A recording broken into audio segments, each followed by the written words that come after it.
Hello everyone. Today our journey begins in the muddy and noisy streets of the Middle Ages, an era when life boiled not only in castles or battlefields, but inside a very special place, the medieval tavern. This space, far from being romantic, as we see in movies, was the heart of the village, where peasants, soldiers, merchants and wanderers met to drink, negotiate, fight, and live intensely. But behind the smoke, deafening noise and unpleasant smell, there was something that made each visit unforgettable. Because even amid chaos and filth, the tavern was the stage for stories, gossip, unlikely alliances and fights that ended in laughter. It was there that the harshness of medieval life gave way to a rare sense of belonging. So, before settling in, go ahead and like the video and subscribe to the channel, the best history channel on YouTube. If you enjoy diving into the raw and fascinating reality of the Middle Ages, this video is made for you. Now dim the lights, imagine the sound of mugs hitting tables, and prepare to enter with me into a medieval tavern, where nothing is clean, nothing is calm, but everything is incredibly human. You wake up startled. No, it's not your phone's alarm. It's the shrill cry of an off-key rooster that seems to be trying to compete with the noise of your latest hangover. Your body aches as if you'd been run over by a cart, which, considering where you slept, wouldn't be a completely dismissible hypothesis. The mattress beneath you is a pile of straw that smells of mold, sweat, and something you prefer not to identify. Your back protests as you sit up, and small red spots on your arms confirm you didn't sleep alone. Fleas and bedbugs were your bedmates tonight. Around you, the tavern hall still shelters sleeping bodies. Some snore like hibernating bears. Others murmur in feverish dreams. A red-bearded man sleeps hugging a chicken. Nobody questions this. It's just another normal dawn in your new reality, the Middle Ages. You rub your eyes and try to get your bearings. The last thing you remember is being sucked through some kind of portal while visiting that medieval museum. And now, here you are, somewhere in 14th century Europe, without Wi-Fi, without a shower, and what's worse, without coffee. The air inside. The tavern is so dense you could cut it with a knife, a nauseating mixture of human sweat, smoke, fermented drink, and that peculiar smell that only dozens of people without access to deodorant can produce. Welcome to your first authentic day in the Middle Ages. You get up, trying not to step on anyone. The floor under your feet is a layer of damp straw covering beaten earth. The straw, you quickly realize, isn't just a rustic decorative element. It's the era's universal absorbent. It absorbs spilled beer, vomit, blood from nightly fights, and all the other fluids you'd rather not think about first thing in the morning. The tavern windows are small openings covered by oily fabric that barely let light through. Not that this is a problem now. The sun has barely begun to rise. In the Middle Ages, the day begins with the sun, not with Instagram. And you're already late for whatever people do here at dawn. Your muscles protest as you stretch. Who would have thought that sleeping on a straw mattress would be worse than that cheap futon from college? Your mouth has a horrible taste that no toothpaste could fight. But that's irrelevant, since toothpaste is an invention that's centuries away. In the corner of the hall, the innkeeper is already up, feeding the fire in the central hearth. He gives you a look you can't decipher. Maybe suspicion. Maybe just the realization that you're another customer who slept without paying the full bill. You walk over to him, stumbling over a skinny dog that barks indignantly. You try to ask where the bathroom is, but the man just points to the back door with a gesture that needs no explanation. You swallow hard. Your first mission of the day will be a test of courage and stomach resistance. The bathroom is exactly what you feared. A small enclosure behind the tavern with a hole in the ground. There's no toilet paper, no flush, no privacy. Just you, the hole, and some plant leaves you pray aren't poisonous or irritating to sensitive parts. The smell is indescribable. Imagine the most disgusting chemical toilet from a 3-day festival. Multiply by 10, and you still won't come close. There are flies buzzing happily, celebrating the free buffet they found. You try to hold your breath while doing what's necessary, promising yourself never to complain about the bus station bathroom again. Once the ordeal is over, you look for a place to wash your hands. How naive of you. Hand washing is a concept that will only catch on centuries later when someone finally makes the connection between dirty hands and dying horribly from infection. The most you find is a barrel with collected rainwater.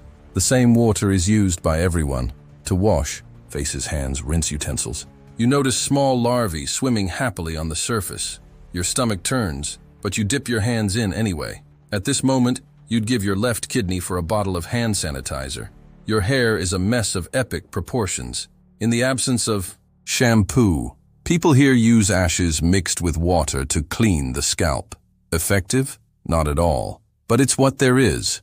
You think nostalgically of your argan oil conditioner while trying to untangle the knots with your fingers. Your teeth feel like they're wearing wool coats. Toothbrushes are luxuries that only the very rich possess, and even those are made of wood and pig bristles. For the common people, the solution is to scrub teeth with a rough cloth, maybe with a little salt if you're particularly hygienic. You opt to chew some mint leaves you find in the back garden, hoping to disguise the breath that could knock down a horse. Speaking of smells, you notice your own body is already emanating an aroma that could be classified as intense. Regular baths aren't exactly a medieval priority. In fact, many believe that water opens pores and allows diseases to enter, a theory that perfectly justifies the general reluctance to get wet. The richest bathe perhaps once a month. Common folk, a few times a year, with luck. You, a 21st century creature accustomed to daily showers, are panicking at the prospect of weeks without a decent shower. At most, you get a basin with water to wash yourself, a euphemism for passing a damp cloth over the parts that smell worst. It's like trying to clean an entire house with a wet tissue. You do what you can, thinking fondly of your shower with adjustable pressure and hot water. While you try to clean yourself, you notice the darkened nails and dirt accumulated in the creases of your hands. Nail clippers? Forget it. Here, nails are bitten or cut with small knives. When they're cut, most simply let them grow until they break naturally. Another item for your list of modern inventions to miss. You look at yourself in a piece of polished metal that serves as an improvised mirror. The image is distorted, but clear enough to confirm you're a wreck. Deep dark circles, greasy hair, stained face. If Instagram existed in the Middle Ages, you certainly wouldn't post this selfie. Your clothes are in deplorable condition after a night in the straw, what you wouldn't give for a clean change. But here, people have, with luck, 2 sets of clothes, one for daily wear and another slightly less worn for special occasions like weddings or public executions, which, surprisingly, fall into the same category of social entertainment. Medieval. Fashion is the opposite of fast fashion. The same clothes are worn until they literally fall apart, patched infinitely. That vintage worn shirt you bought for a fortune at a hipster store, here it would be considered Sunday clothes. For a nobleman, they too. Pieces are made mainly of wool and linen. Wool is rough, itchy like your great-aunt's hug and absorbs smells like a sponge. Linen is a bit better, but nothing compared to the Egyptian cotton of your t-shirts. And no, there's no lycra or spandex. If your clothes don't fit, the problem is yours, not the clothes. You observe what others wear as the tavern begins to wake up. Peasants wear simple linen tunics, usually in earthy colors, not by aesthetic choice, but because dyeing is expensive and mud is free. Pants, when they exist, are more like long socks called brays that tie at the waist. Women wear long linen or wool dresses, covered by practical aprons full of improvised pockets. Over their heads, caps that hide their hair. Part hygiene, lice are a constant problem. Part religious imposition. Sleeves are detachable and can be changed when dirty, the medieval version of a wardrobe update. You notice there are no buttons on clothes, only strings, brooches, or knots. Zippers, Velcro, forget it. Getting dressed is an operation that requires patience, skill, and often another person's help. Bras are non-existent. Women use wrapped fabric bands or laced eido. Bodices underwear! Another futuristic concept. At most, there are loose linen shorts for men. Women wear only a shirt under their dresses. The feeling of ventilation is different. You try not to think too much about it while adjusting your own clothes. Shoes are luxury items. Many peasants walk barefoot most of the time. The more fortunate wear raw leather shoes that seem to have been designed by someone who had never seen a human foot. There are no standardized sizes. The shoemaker makes them roughly the size of your foot, and you pray they'll be comfortable. Spoiler, they never are. The richest display colorful fabrics. The more vibrant the color, the more expensive and prestigious. Purple is so expensive that only royalty can wear it. Bright red, only for nobles. Intense green, you need to be at least a successful merchant. The The rest of the people settle for browns, beiges, and greys, the autumn mud color palette.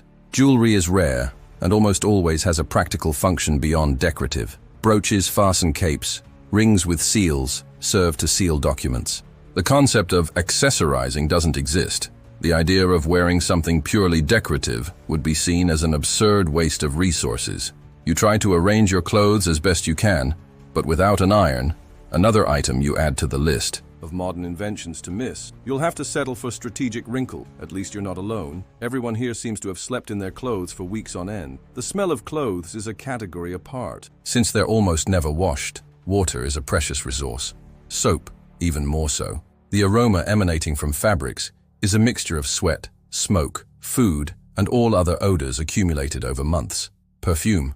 It exists, but it's very expensive. The popular solution is to carry small bags of aromatic herbs, which work approximately like deodorizing a chemical toilet with lavender spray. Your stomach growls, reminding you that, despite all the morning ordeals, you still need to eat. The idea of breakfast as you know it simply doesn't exist. In the Middle Ages, people generally eat 2 meals, a light one in the morning and a substantial one in the late afternoon. The tavern is serving what they call break fast, a generous euphemism for a piece of bread hard as stone and a mug of something they insist on calling beer, but looks more like fermented sewage water. There is no coffee. I repeat, there is no coffee. This is perhaps the hardest blow to your temporal adaptation. You take the bread and observe it with suspicion. It's not the artisanal natural fermentation bread from the hipster bakery in your neighborhood. It's a dense, dark, and heavy mass, made with what appears to be a mixture of any available grain, mainly rye. The texture resembles a brick, and you fear breaking a tooth. Soaked in the beer, which is lukewarm by the way, the bread softens enough to be chewed without immediate risk to your dentition. The taste is intense, sour, earthy, with subtle notes of mold. You try not to think about the manufacturing process or the hands that kneaded it. Morning beer isn't an alcoholic's habit, but a necessity. Water isn't reliable. Rivers and wells are often contaminated. The fermentation process kills some germs, making beer safer than pure water. It's weak in alcohol content, but strong in flavor, and not in a good way. You observe the other morning customers. Nobody is complaining about the food. In fact, by local standards, this meal is perfectly acceptable. A man next to you chews enthusiastically on something that appears to be a raw onion. You try not to judge, remembering that toothbrushes are a luxury here. To sweeten the meal, the innkeeper offers a pot of diluted honey. Refined sugar doesn't exist. It's a product so exotic and expensive that only kings can afford such luxury. Honey is the universal sweetener, used sparingly because it's also not cheap. You add some to your beer, desperate for anything to mask the original flavor. The lunch menu doesn't promise great improvements. The star is the pottage, a perpetual stew that has been bubbling in the central cauldron for days, maybe weeks. New ingredients are added as available, but nothing is removed. It's literally a soup of the entire week. The pottage content is a mystery that changes daily. Today, it seems to contain some turnips, onions, peas, and what you sincerely hope is pork. There are also unidentifiable floating pieces that you politely push to the edge of the bowl. Fresh meat is rare. Most is preserved in salt, smoked, or simply left to cure, a polite euphemism for rotting in a controlled manner. The aroma is pungent, and the taste stronger than any beef jerky you've ever tried. The texture is like chewing a boot sole, which, considering the food processing methods of the era, isn't a completely unreasonable comparison. Fresh vegetables? Forget this modern obsession. Here, vegetables are cooked until total submission, losing any vitamins or texture they once possessed. Raw salads would be viewed with suspicion. Raw foods are considered dangerous, cold, according to prevailing medical theory. Fruits are seasonal and, out of season, non-existent. There's no importing pineapples from Hawaii or mangoes from India. You eat what grows locally, when it grows. In winter, fresh vegetables are a distant memory. Scurvy, caused by vitamin C deficiency, is an old friend of medievals. Spices are rare and very expensive. Salt is the basic seasoning available to all, but pepper, nutmeg, cinnamon, these are luxury items, brought from distant lands by merchants who risk their lives on trade routes. A pinch of pepper could cost the equivalent of a worker's weekly wage. Meals are communal. Individual plates don't exist. Everyone dips bread. In the same cauldron, fishes from the same pot. Forks are practically non-existent. You use your own knife, if you have one, or eat with your hands. Wooden spoons are shared when food is too liquid to be grabbed. Dessert isn't an established concept. The closest you find are dried fruits or dense honey cakes on special occasions. Chocolate? It's on the other side of the ocean, and nobody in Europe even dreams of its existence. Your craving for a brigadeiro will have to wait a few centuries. You finish your meal with a new appreciation for modern food safety. Here, every bite is gastronomic Russian roulette. Food poisoning isn't an unfortunate occurrence. It's practically a rite of passage. Your intestine has already begun to protest, but you ignore it. In the Middle Ages, a sensitive stomach is a luxury nobody can afford. With your stomach relatively satisfied, or at least convinced to stop growling, you observe the growing movement in the tavern. Medieval life starts early, with sunrise, and follows a rhythm determined by natural light and the seasons of the year. You go out to the street and are immediately hit by the cacophony of the medieval village in full activity. The contrast with the silence of your noise-canceling headphones couldn't be greater. Here, everything makes noise. Blacksmiths hammering, animals grunting, merchants shouting, children running, carts creaking over irregular stones. The streets are narrow, winding, and, to your horror, function as open sewers. The concept of throwing out the window isn't an expression, it's a literal practice. You quickly learn to walk in the middle of the street and stay alert for warning shouts from windows above. Gardez-vous is the traditional warning before dumping waste, derived from French garder l'eau, watch out for the water, except it's rarely just water. There are no sidewalks. The ground is a mixture of earth, stones, and what you sincerely hope is common mud. The smell is indescribable, a mixture of sewage, animals, decomposing food, and the collective body aroma of thousands of people who consider bathing a dangerous eccentricity. Medieval traffic is chaotic. There are no lanes, traffic lights, or mandatory directions. Carts, horsemen, pedestrians, pigs, chickens, and dogs share the same space, creating traffic jams that would make a São Paulo driver rethink their complaints. The difference is that here, honking means shouting until your lungs hurt. The division of labor is strictly based on gender and social class. Men work in the fields, in artisan workshops, in commerce. Women take care of houses, children, smaller animals, spin, weave, and help with harvest. Children aren't spared. They start working as soon as they can hold a tool, around 5 or 6 years old. The concept of time is fluid. Mechanical clocks are just beginning to appear in church towers in larger cities. For most, time is divided by church bells and the sun's position. I'll meet you after the third toll, or I'll return when the sun is over the big oak, are perfectly acceptable ways to schedule appointments. The days of the week have specific meanings. Monday is literally moon day. Sunday is a day of mandatory rest and church. Missing Mass without an excellent reason is asking to be looked at with suspicion. Evenite, domestic work is reduced to the bare minimum. Life follows the rhythm of seasons with an intensity that moderns can barely imagine. Spring is planting, summer is growth and maintenance, autumn is frantic harvest, and winter is survival. A bad harvest doesn't just mean higher prices at the supermarket, it means real hunger, disease, and death. You observe children playing in the street with animal bones, pieces of wood and stones. There are no purchased toys, tablets, or television. Imagination is the main entertainment, along with stories told around the fire. Physical games, often brutal, are the norm. A primitive version of football can involve 2 entire villages and result in broken bones. Work has no fixed end time. It continues while there's light. At night, the darkness is almost total. Candles and torches are expensive. Oil for lamps is a luxury. Most people simply go to sleep when it gets dark, saving precious lighting resources. You notice that nobody is alone. Privacy is a modern concept, almost non-existent in the Middle Ages. Houses are shared not only by entire families, but often with animals too. Beds are shared by several people. Being alone is so rare it can be considered suspicious. What would you be plotting? Medieval multitasking doesn't involve checking emails while watching Netflix. It's more like feeding chickens while breastfeeding. A baby, watching a small child and mending a shirt. Nobody is idle. Idle hands are considered an unforgivable waste in a world where survival requires constant work. In a corner of the square, you notice a group gathered around a man reading aloud.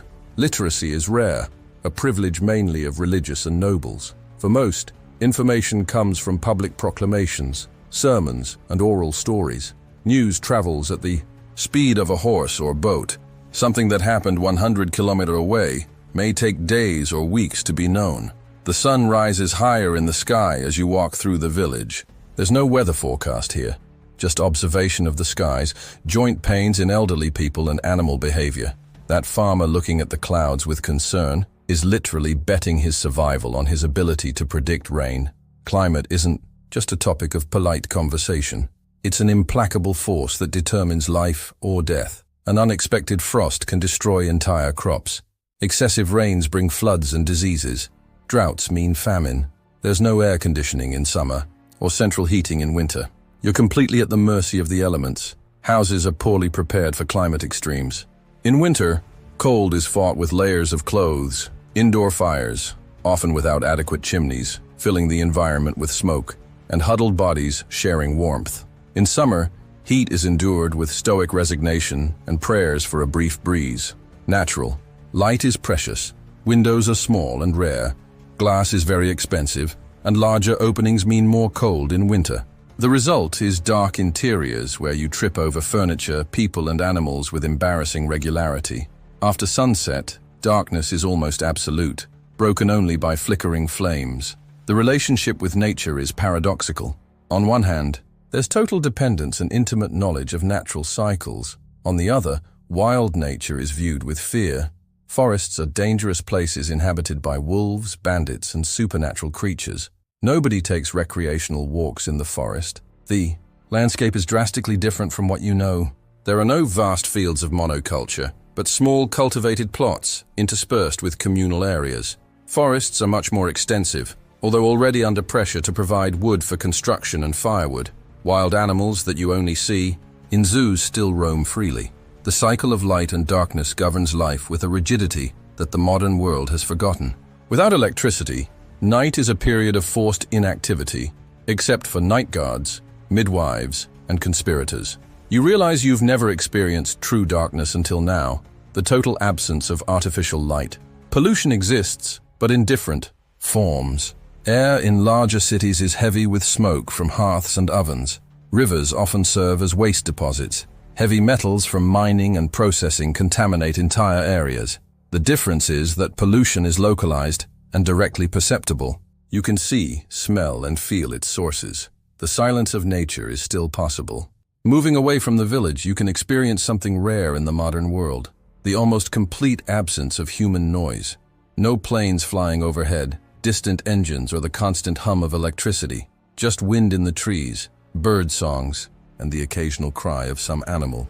Climate is changing, even in the Middle Ages. You've arrived during the beginning of the Little Ice Age, a cooling period that followed the medieval warm period. Harvests are failing more frequently, winters are longer, and nobody understands why. Theories range from divine punishment to comet influence. There's no pest control beyond cats, rudimentary traps, and prayers. Rats, mice, and insects are constant companions, competing for food and space. Fleas aren't just a nuisance, they're vectors of devastating diseases. You instinctively scratch your arms, imagining how many generations of medieval fleas have already considered your body home. As you walk through the village, you notice a group of people gathered in front of a building larger than the others. It's the house of the local lord, representative of authority in the region. You decide to observe and learn a bit about how the political system that now governs your life works. Feudalism isn't just a boring chapter in your history book. It's the living, breathing reality around you. Society is structured like a rigid pyramid. At the top is the king, anointed by God. Below him, the great nobles, dukes, counts. Then the lesser lords, barons, knights. At the base, the vast majority, peasants and serfs. Social mobility, practically non-existent. You're not a citizen with rights. You're a subject with obligations.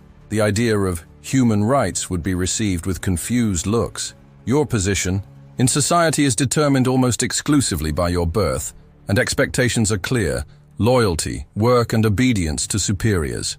Democracy, a historical curiosity of the ancient Greeks, at best. Nobody votes.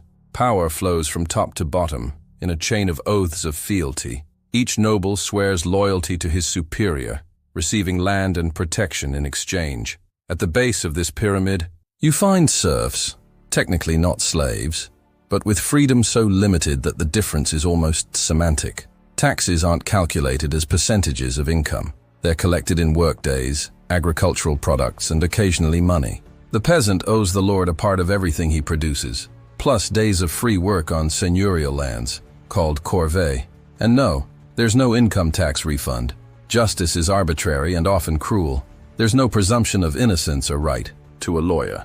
Trials are conducted by the local lord or his representative, and punishments aim to be exemplary rather than rehabilitative. Public flogging, mutilation, and execution are common, even for crimes we'd consider minor today. The concept of separation between church and state would be incomprehensible. Political and religious power are intimately intertwined, with bishops controlling extensive lands and exercising both spiritual and temporal authority. Heresy isn't just a sin, it's a crime against the established order, punishable with extreme severity. Bureaucracy is surprisingly complex, considering the lack of computers and printers.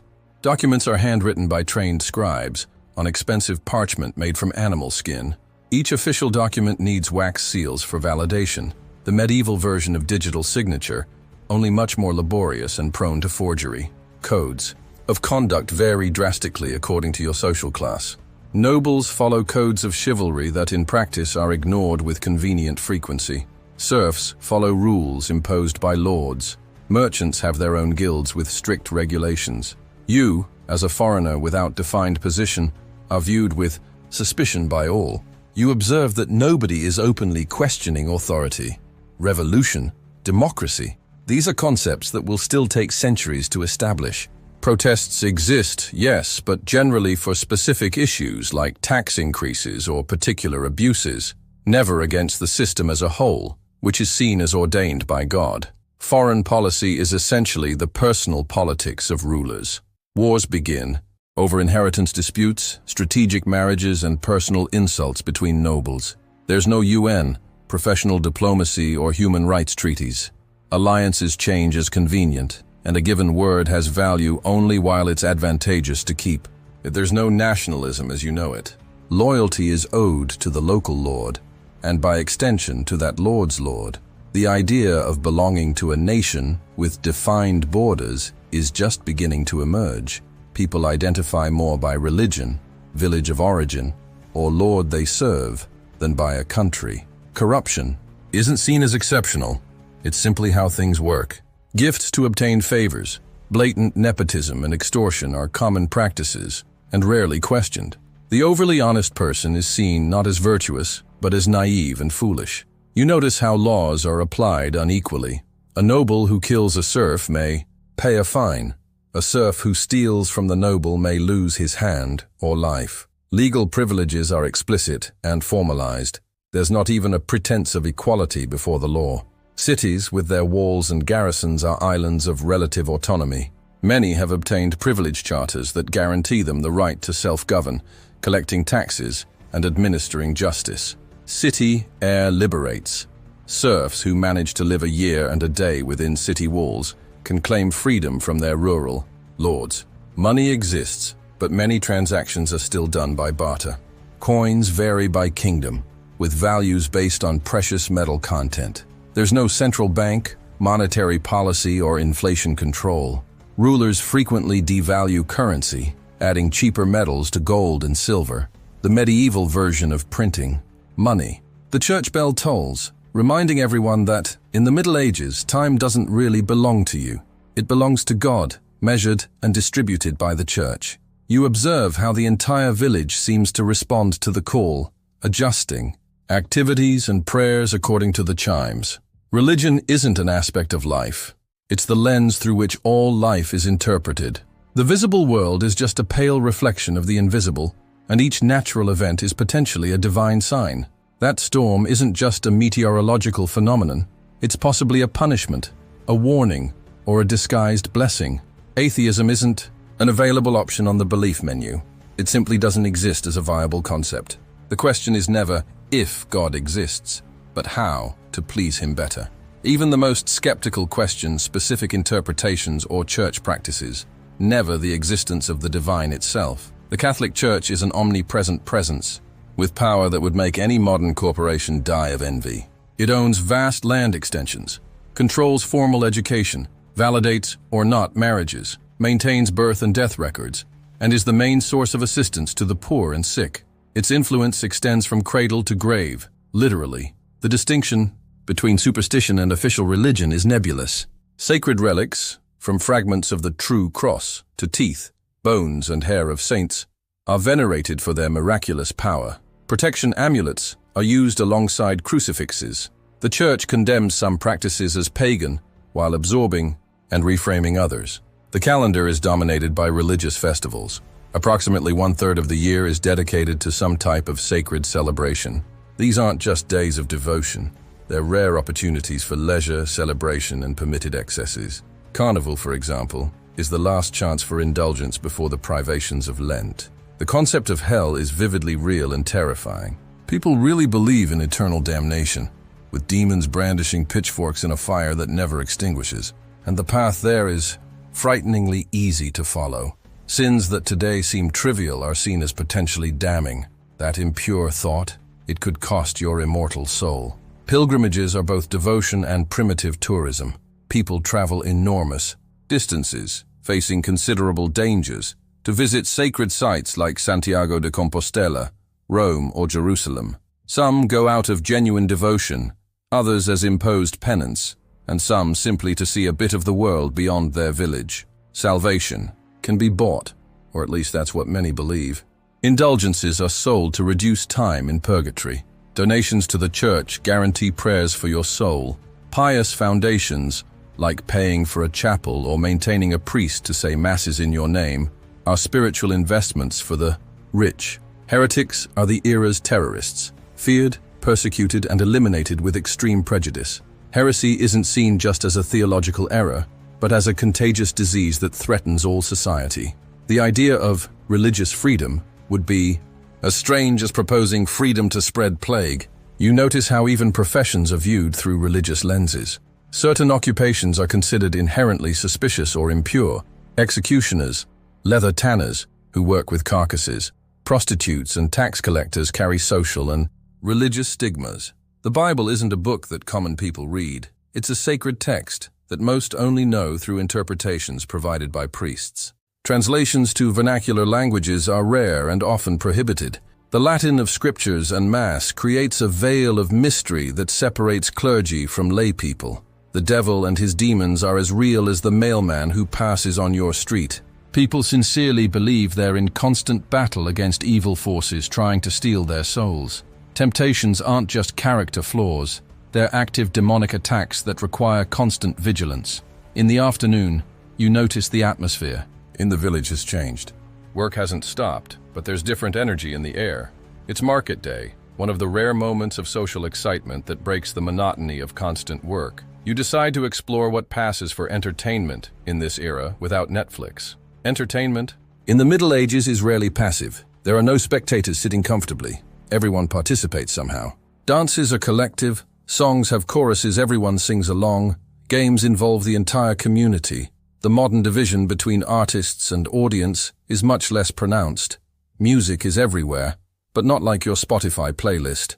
There are no recordings, obviously, so all music is live, ephemeral, and unrepeatable.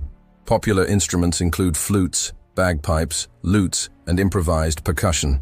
Tuning is flexible, to say the least. Troubadours and minstrels are the era's celebrities, itinerant musicians who bring not only entertainment but also news and stories from distant places. A good minstrel can guarantee bed and board at any tavern in exchange for a few songs. They're Google, CNN, and Hollywood, all in one package, traveling from village to village. The stories told are repeated to exhaustion, but nobody complains about reruns.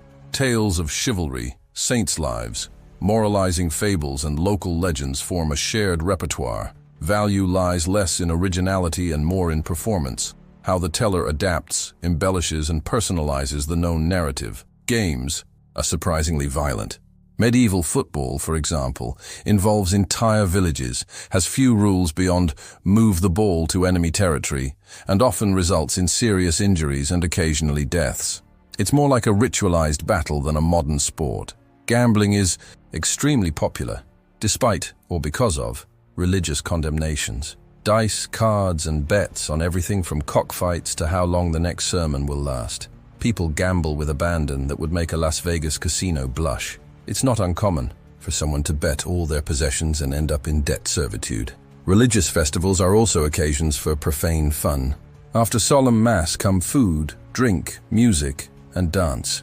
Some festivals include temporary inversion of social order, like the Feast of Fools, where a parodic bishop presides over irreverent celebrations, or the carnival period, when social rules are relaxed before Lent's austerity. Theater exists mainly in two forms: religious dramas that retell biblical stories and saints' lives, and comic farces full of bodily humor and social satire. There are no permanent theaters. In villages, performances happen in squares, church courtyards, or castle halls, with minimal sets and creatively improvised special effects. Literature, for the minority who can read, is dominated by chivalric romances, saints' lives, and religious treatises. Books are objects of extreme luxury, each handwritten, often decorated with elaborate illustrations, illuminations, and bound in leather. A single volume can represent years of work. Visual art is almost exclusively at the service of religion. Paintings and sculptures in churches aren't just decorative, they're visual texts for the illiterate, telling biblical stories and saints' lives. The idea of art for art's sake, or personal expression by the artist, doesn't yet exist as we understand it. Beauty is defined very differently. Women should ideally have high foreheads, many shave their hairline, pale skin, a sign they don't work in the sun, and rounded bodies, indicating prosperity. Men value visible strength and imposing posture. Scars aren't disguised, they're displayed as marks of experience. Food is also entertainment, especially for the rich.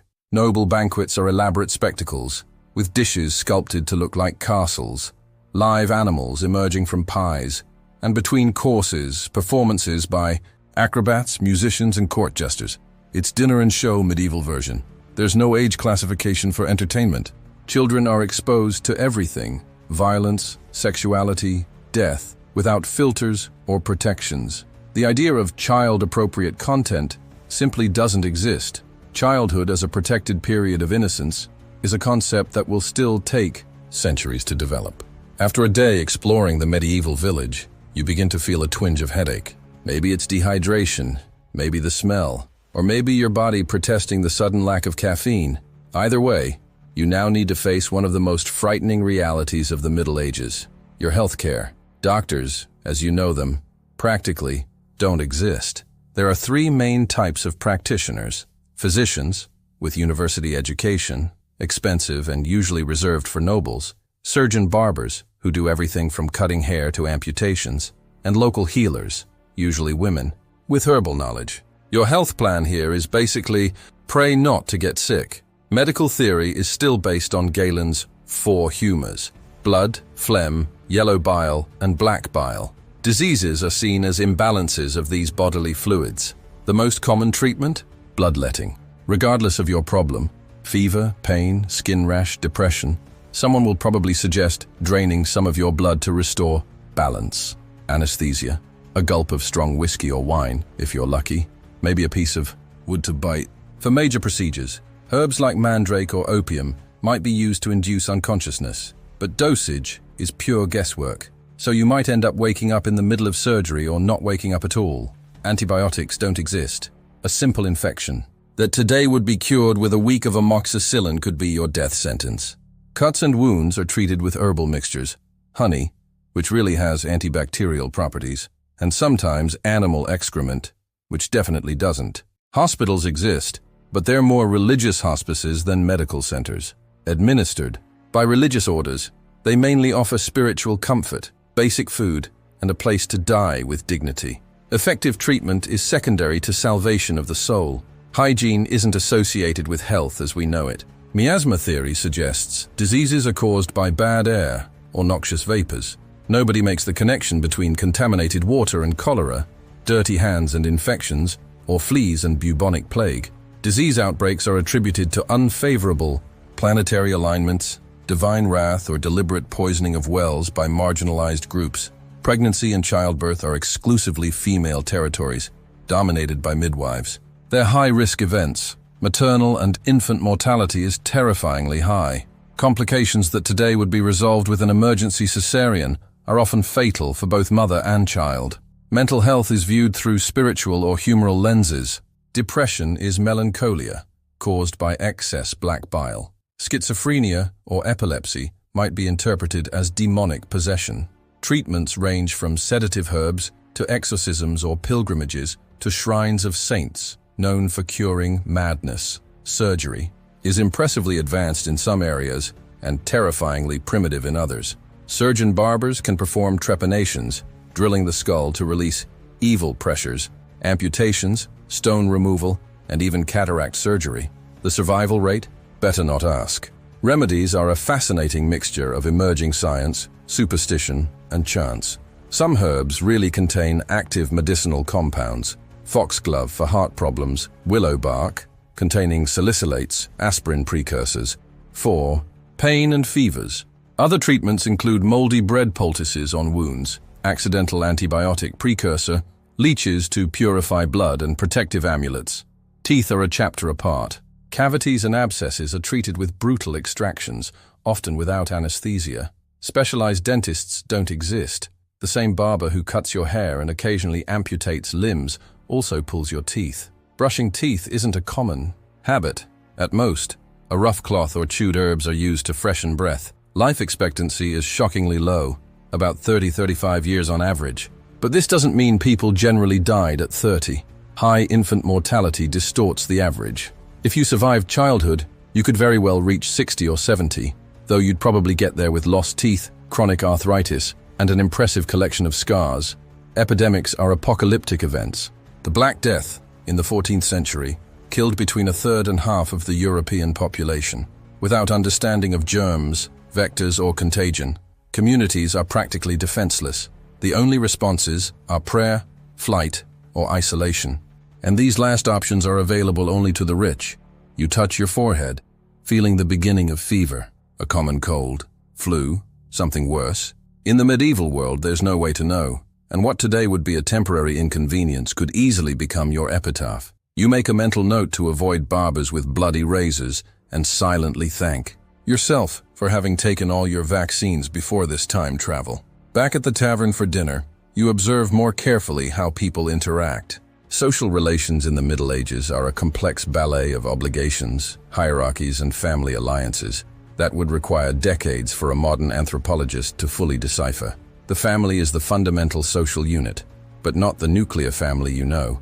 It's an expanded entity that includes multiple generations, distant cousins, and even loyal servants.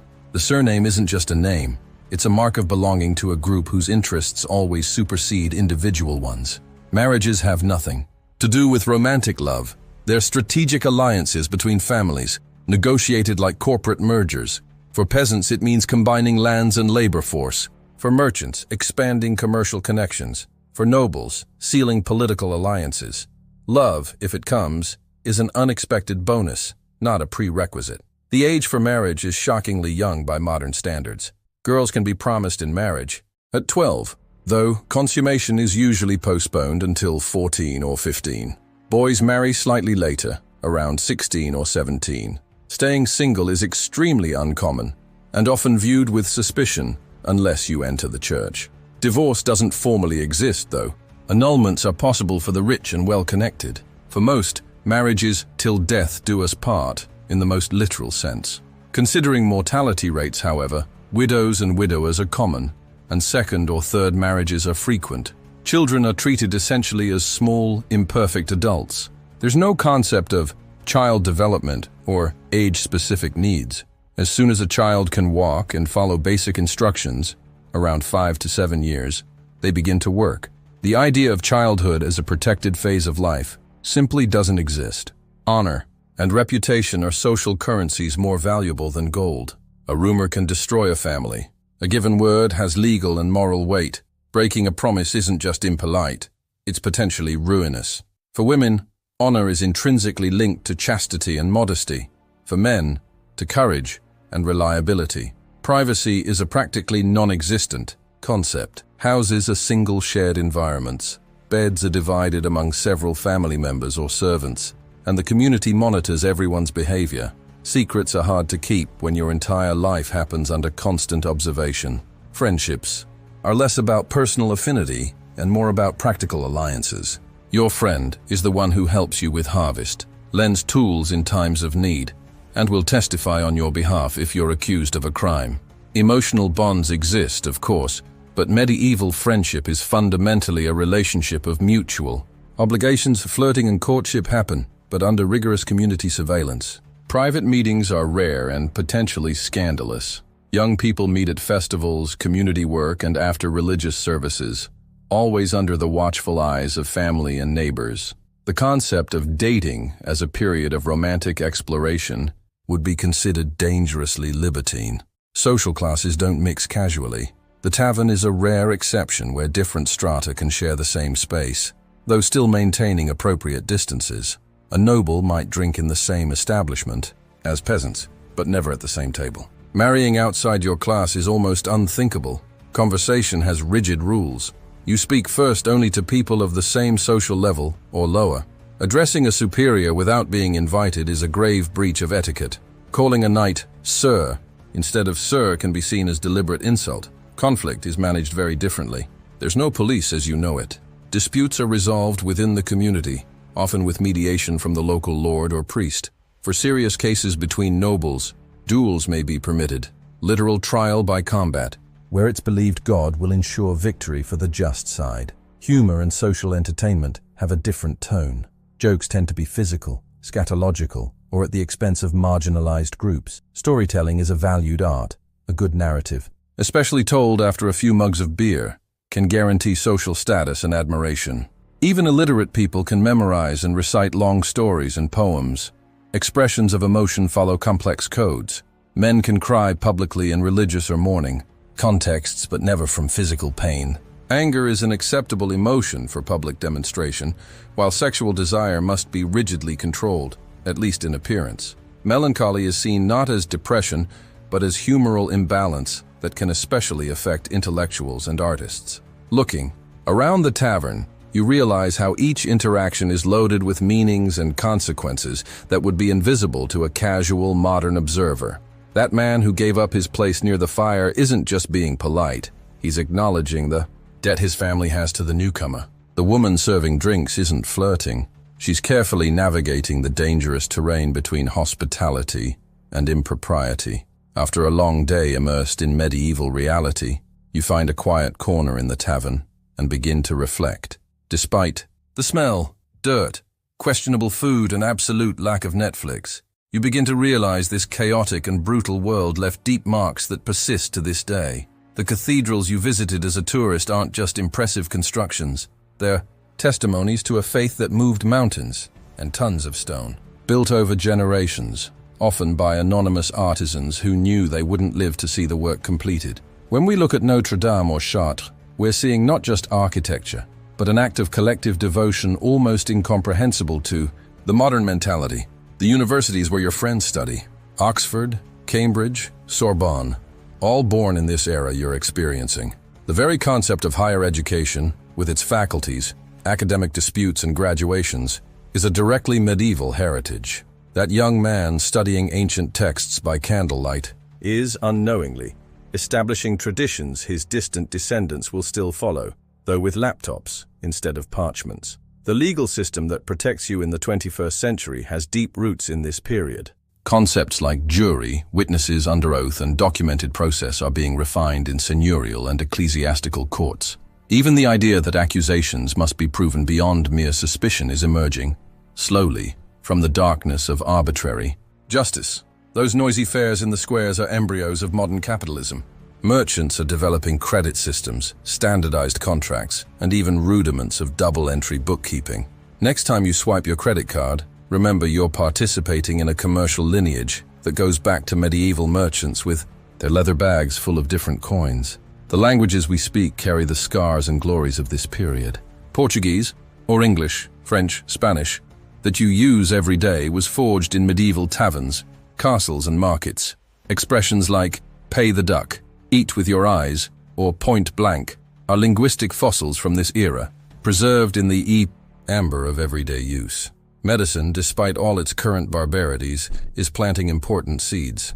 Hospitals are being established by religious orders.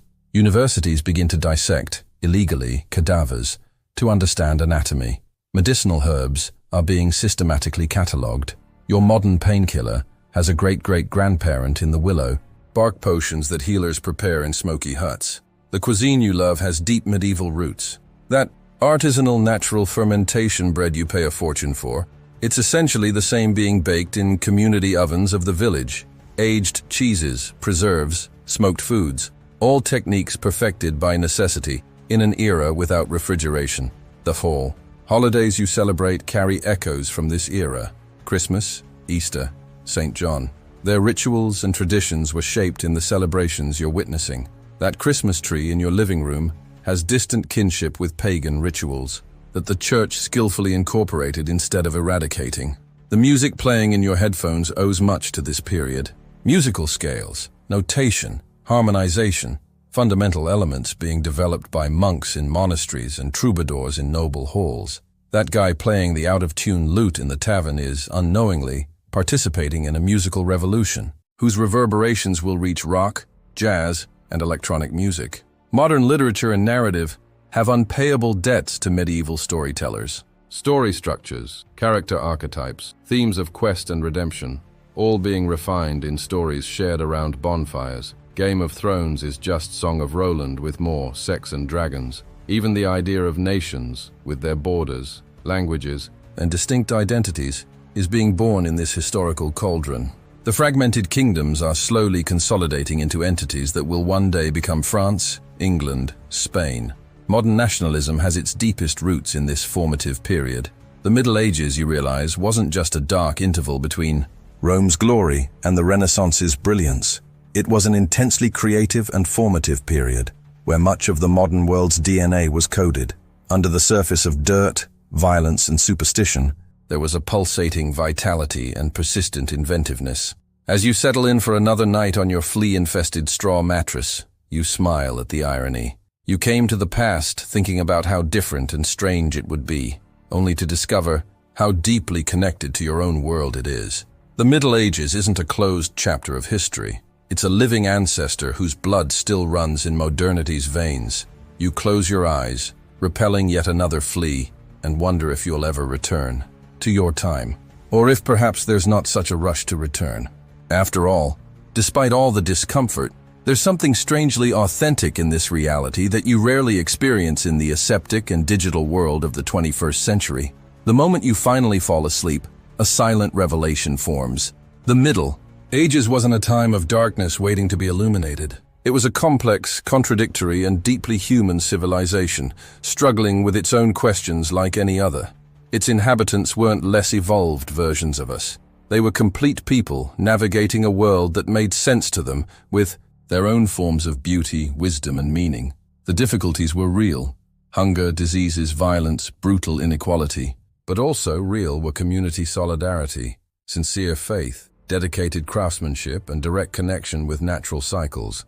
In a world where death was a constant companion, life was lived with an intensity that our modern, protected, and prolonged existence rarely achieves. The tavern around you, with its malodorous and noisy chaos, isn't just a primitive and dirty place. It's a testimony to the human need for connection, shared stories, belonging to something greater than oneself. The laughter echoing under the smoke-blackened beams is the same you hear in modern bars.